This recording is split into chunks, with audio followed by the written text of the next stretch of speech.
Carlos Ghosn is one of the biggest names in the auto industry that we know. Carlos was known as the car industry's cost killer. In fact, he helped in recovering the car company Nissan in Japan by merging it with Renault in the late 90s. Because of that, a lot of credit was in fact given to him by the Japanese government as well, for at the time when the country was going through a lot of economic crisis. In fact, Renault rescued Nissan from bankruptcy, and Carlos Ghosn, who was leading Renault and in fact became also the head of Nissan at that point in time after the two companies were merged, was largely credited for pulling the company out of bankruptcy. And he in fact created the world's largest car maker alliance with Nissan, Mitsubishi and Renault, and that in fact was the largest car producing alliance that the world had. So he is of course one of the biggest names that the auto industry has.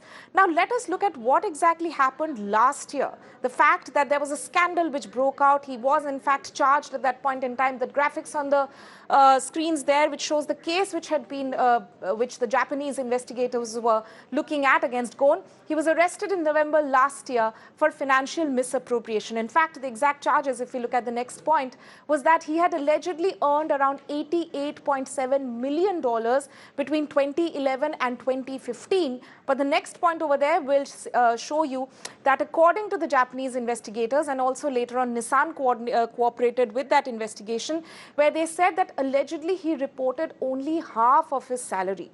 So at that point in time, the financial misappropriation came out, and in fact, Carlos Ghosn was arrested shortly after that. Several senior heads from Nissan were also embroiled in this controversy.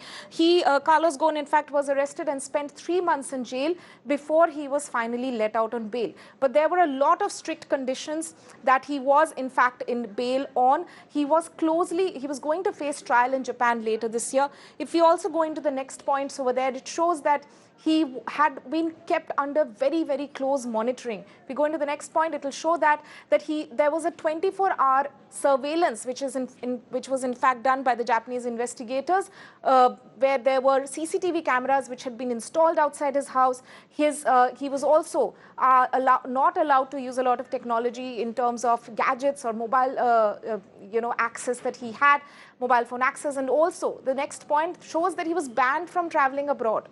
So these were the conditions which had been put against Carlos Ghosn by the Japanese investigators. But very interestingly, Apurva, what we see is that a lot of theories have in fact emerged now after he landed up in Beirut on 31st December.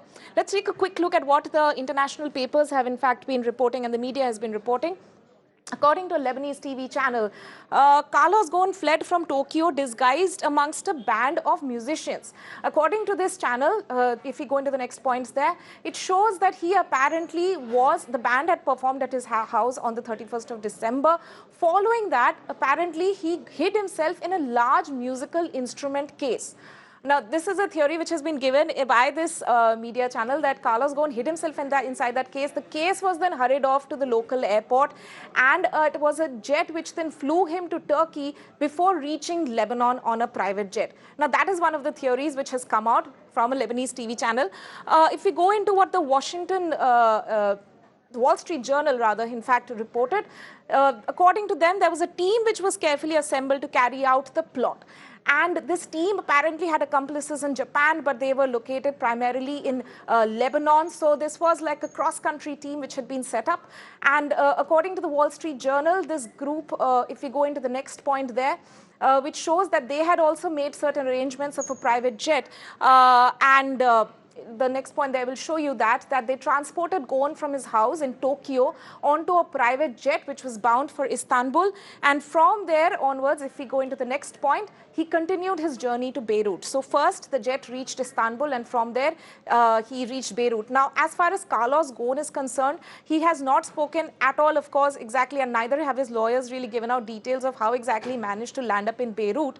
But then, largely what he has essentially been saying is that he escaped from Japan in order to escape political persecution.